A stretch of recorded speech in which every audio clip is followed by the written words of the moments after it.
Bismillahirrahmanirrahim. Assalamualaikum warahmatullahi wabarakatuh.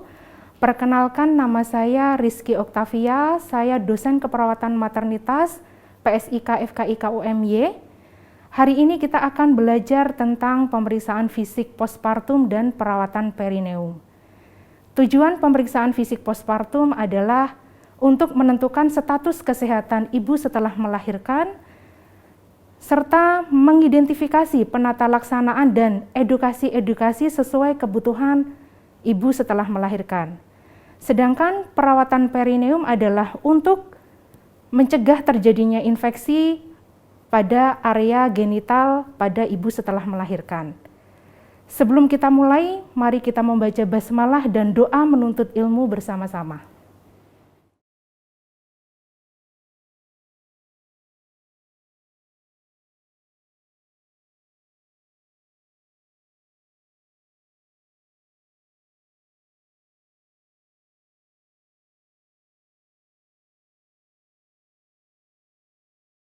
Ya, langkah yang pertama kita melakukan cuci tangan.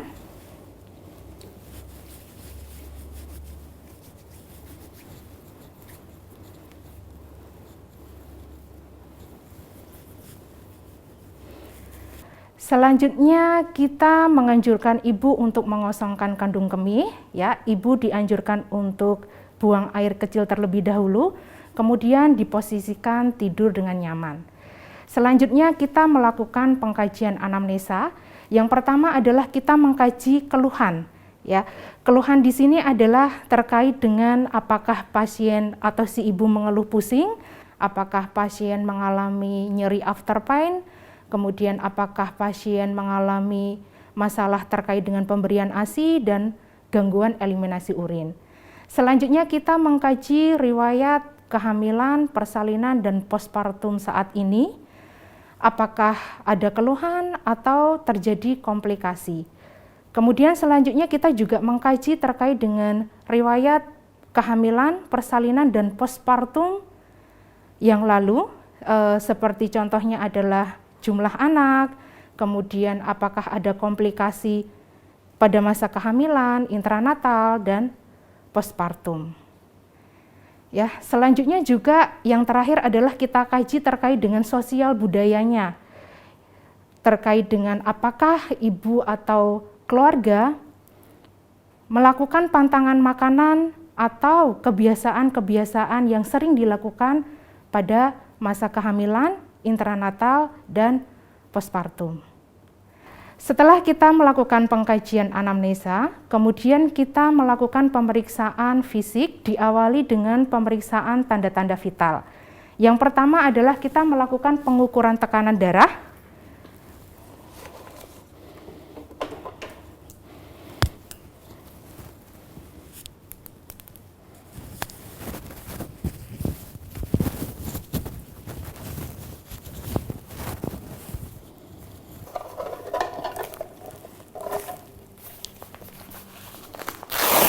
Permisi ya Bu ya, saya ukur tekanan darahnya terlebih dahulu.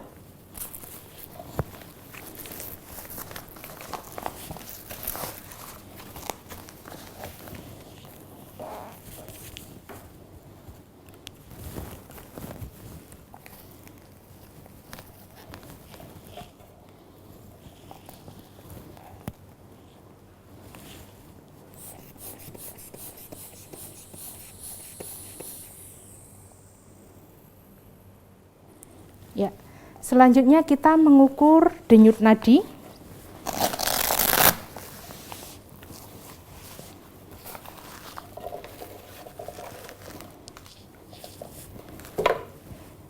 Kita ukur denyut nadi si ibu.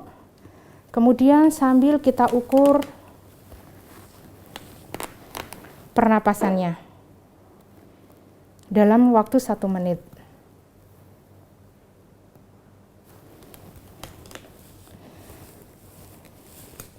Selanjutnya, setelah kita melakukan pemeriksaan tanda-tanda vital, jangan lupa kita juga melakukan pemeriksaan suhu. Ibu, mohon maaf, saya periksa suhu tubuhnya ya Bu ya.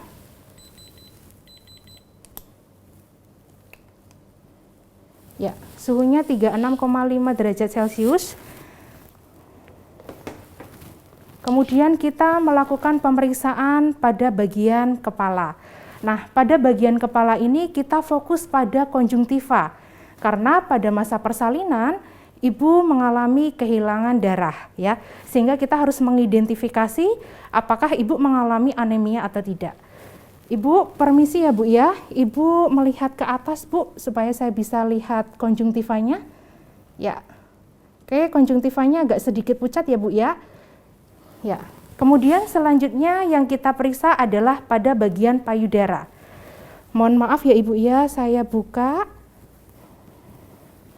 pada bagian payudara Ibu.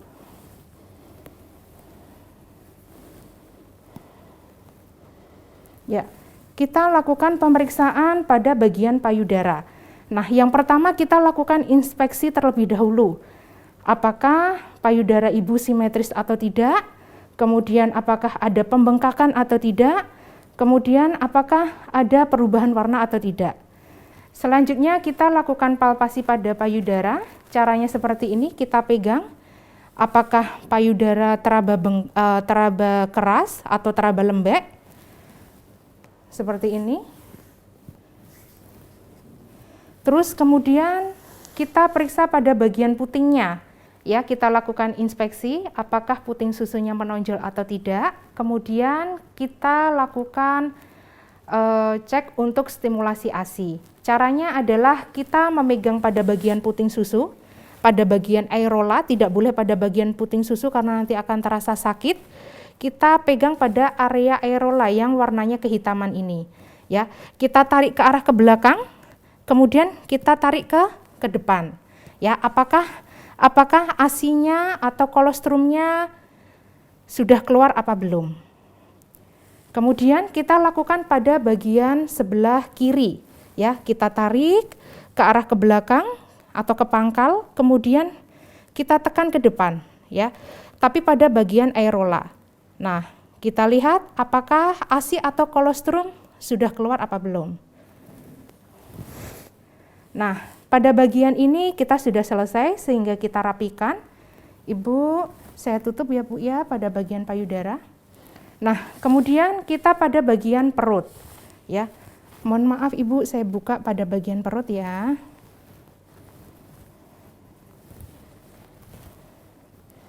Nah, pada bagian perut ini yang pertama kita lihat adalah inspeksi terlebih dahulu. Ya, apakah ada distensi pada bagian abdomen atau tidak. Kemudian selanjutnya kita lakukan auskultasi. Ya, kita lakukan auskultasi untuk mengetahui bising usus. Ya, kita cek 4 kuadran. Saya pasang terlebih dahulu. Kemudian kita cek di 4 kuadran, kuadran kanan atas selama 1 menit, kemudian kanan bawah, kiri bawah,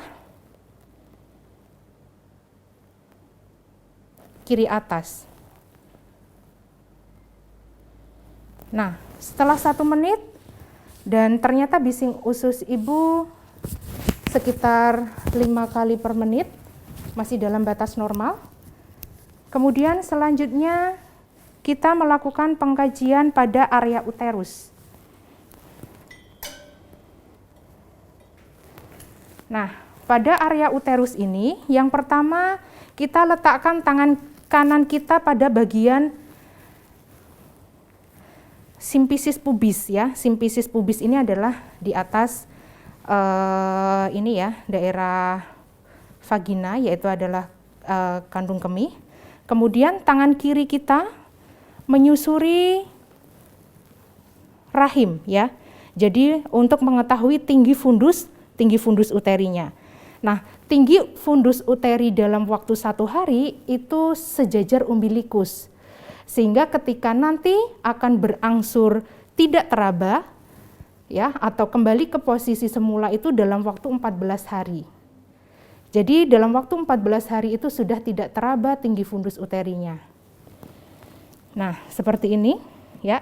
Kemudian, nah, nanti kita raba, oh ternyata ini sejajar pusat. Kemudian setelah kita tadi ketemu tinggi fundus uterinya, kemudian kita cari posisinya, apakah posisinya di tengah atau posisinya di samping kanan atau di samping kiri. Ya, kalau pada pasien ini ternyata dia posisinya ada di sentral atau posisinya di tengah dengan tinggi fundus uterinya sejajar pusat. Kemudian setelah itu kita melakukan pemeriksaan pada daerah abdomen, yaitu kita melakukan pemeriksaan diastasis rectus abdominis, yaitu peregangan pada otot-otot uterus ya, karena pada selama kehamilan terjadi peregangan sehingga kita melakukan pemeriksaan pada otot-otot uterusnya. Selanjutnya kita posisikan supinasi, yaitu bednya diturunkan. Ya, cukup. Kemudian, maaf ya Bu ya, bantalnya saya ambil.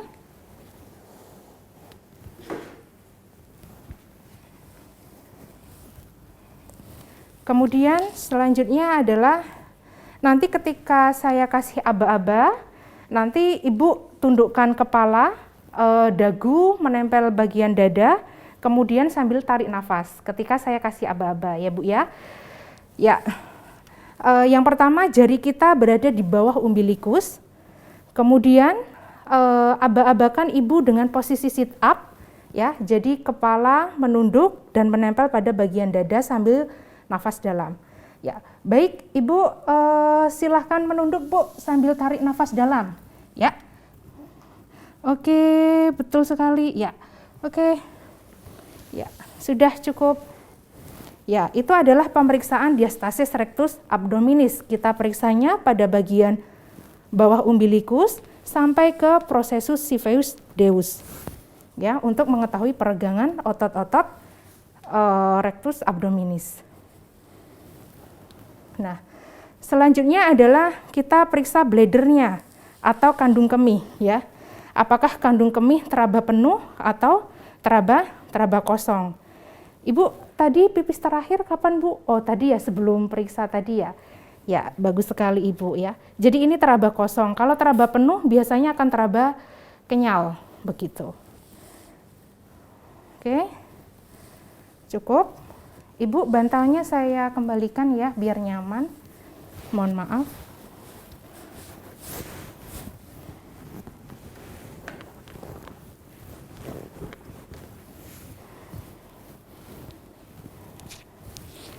Ya, selanjutnya adalah kita melakukan pemeriksaan pada bagian area genital. Permisi Ibu, saya periksa ya Bu ya, pada area organ kewanitaan Ibu. Nah, mohon maaf kakinya ditekuk.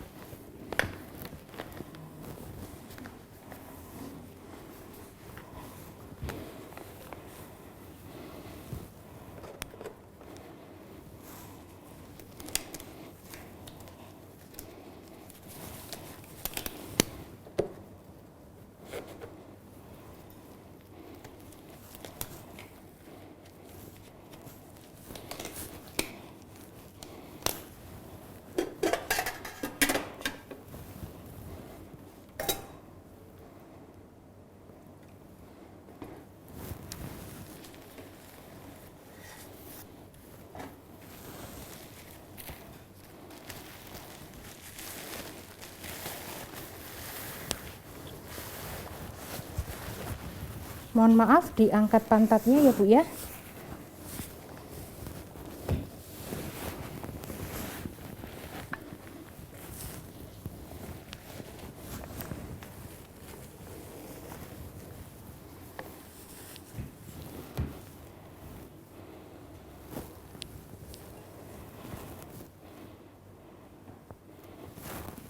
Ya, pada area genital yang kita kaji adalah yang pertama adalah lohea.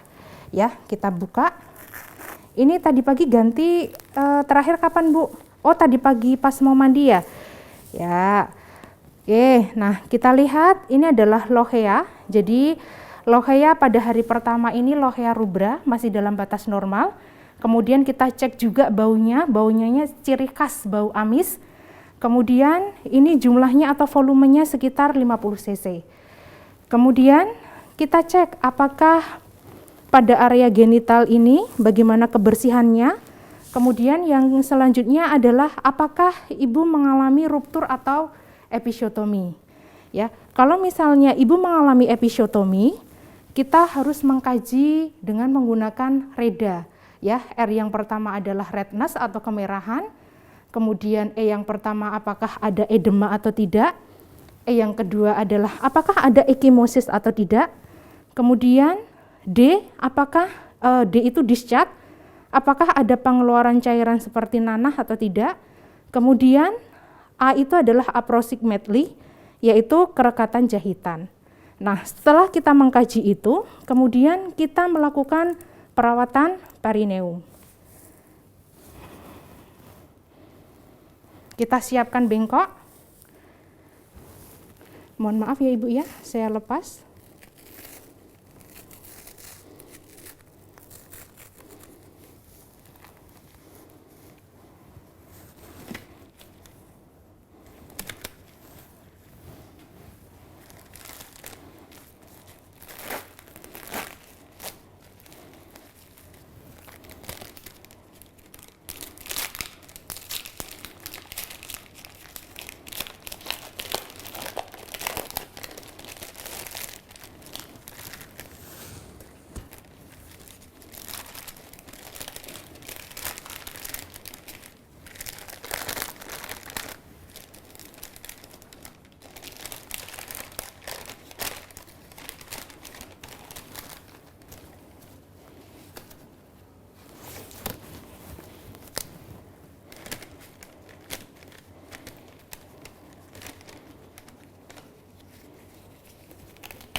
Kita menggunakan kapas sublimat.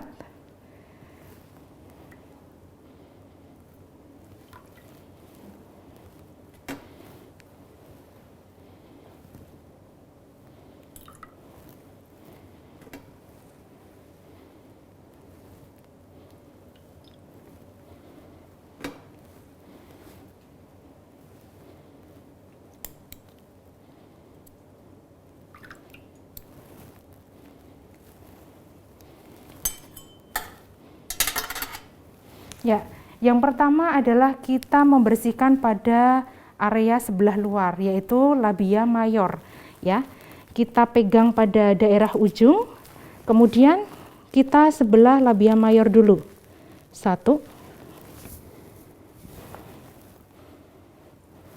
labia mayor sebelah kiri. 2, labia minor. 3, labia minor sebelah kiri. 4,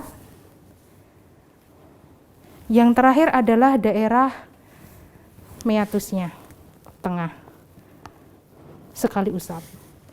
Ya, setelah itu selanjutnya kita melakukan perawatan pada daerah episiotomi yang dilakukan jahitan. Untuk mencegah terjadinya infeksi, kita oleskan menggunakan betadine. Ya, kita ambil kasa yang sudah dibasahi betadine, kemudian kita oleskan pada daerah yang dilakukan penjahitan. Ya, mohon maaf ya Bu ya, ini saya oleskan agak perih. Tarik nafas dalam aja, sekali usap, selesai. Kemudian selanjutnya kita pasang pembalut. Ibu, saya pasangkan pembalut yang baru ya.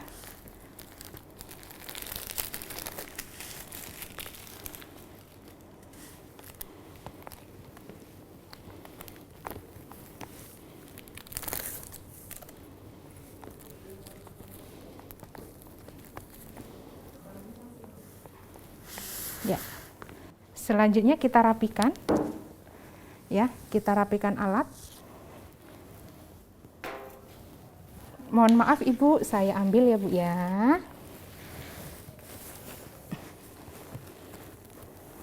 Angkat pantatnya Bu. Ya, pintar.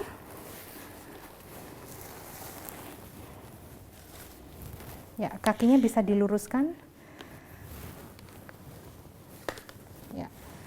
Selanjutnya kita lakukan pemeriksaan hemoroid. Kita lakukan pemeriksaan pada daerah anus. Ya, posisikan Ibu miring ke kiri. Ibu bisa miring ke kiri dengan kaki bagian kanan ditekuk ya Bu ya. Saya bantu. Ya.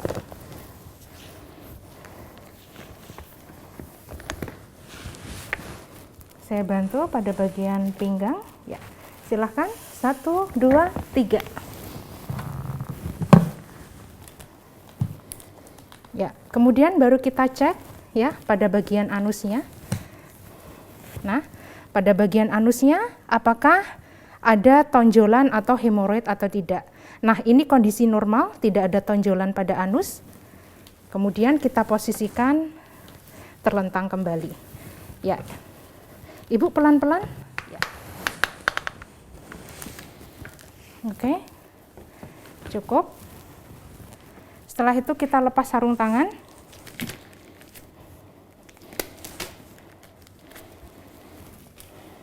Kemudian cuci tangan.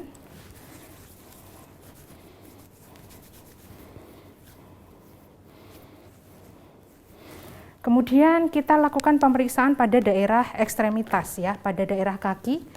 Yang pertama kita lihat adalah kita kaji, kita inspeksi dulu apakah ada warna kemerahan atau kebiruan.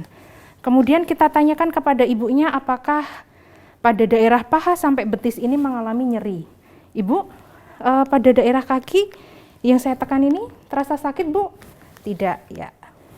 Kemudian kita cek pemeriksaan Homansen. Caranya tangan kiri kita berada di lutut, kemudian tangan kanan kita berada di telapak kaki.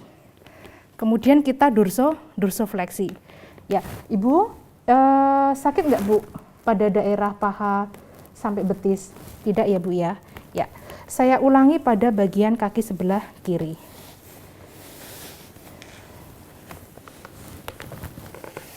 Permisi ya Bu ya. Ya. Oke, kemudian kita lakukan dorsofleksi. Ya, sakit Bu pada bagian paha ke bawah sampai betis? Tidak. Ya. Kemudian selanjutnya kita periksa apakah ada varises atau tidak, apakah ada edema atau tidak. Ya, begitu juga kaki sebelah kanan. Selanjutnya setelah kita melakukan pemeriksaan fisik dari kepala, kemudian tadi juga sudah kita lakukan pemeriksaan pada bagian payudara, kemudian pada bagian uterus, kemudian pada bagian kandung kemih, kemudian pada bagian alat genital kewanitaan ibu, kemudian pada ekstremitas, kita melakukan pemeriksaan psikologis atau emosional status ibu. Nah, pada pemeriksaan emosional ibu, karena ini hari pertama, maka kita kaji terkait dengan fase taking in-nya, yaitu fase di mana ibu sedang fokus atau tergantung pada dirinya sendiri. Ya, caranya kita kaji, kita tanyakan apakah ibu bisa merawat dirinya sendiri, kemudian tergantung pada perawat atau pada keluarga.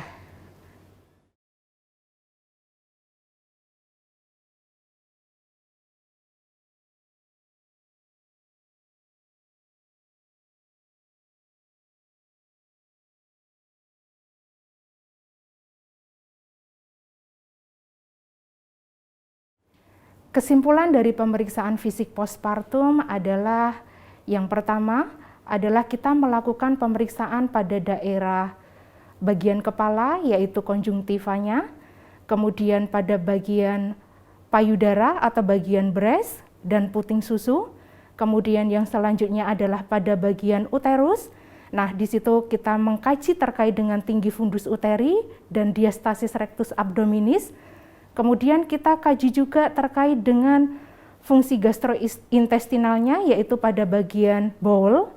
Kemudian kita kaji pada bagian bladder, ya, terkait dengan pengosongan kandung kemih. Kemudian selanjutnya kita mengkaji bagian organ genital, yaitu terkait dengan lochea. Kemudian kita juga mengidentifikasi terkait dengan episiotomi. Nanti kita akan melakukan pemeriksaan dengan reda. Kemudian selanjutnya kita periksa terkait dengan ekstremitasnya, yaitu pemeriksaan Homan-Sein. Dan yang terakhir adalah kita melakukan pemeriksaan emosional status terkait dengan kondisi psikologis ibu. Demikian pemeriksaan fisik postpartum pada kali ini, semoga bermanfaat. Saya akhiri, wassalamualaikum warahmatullahi wabarakatuh.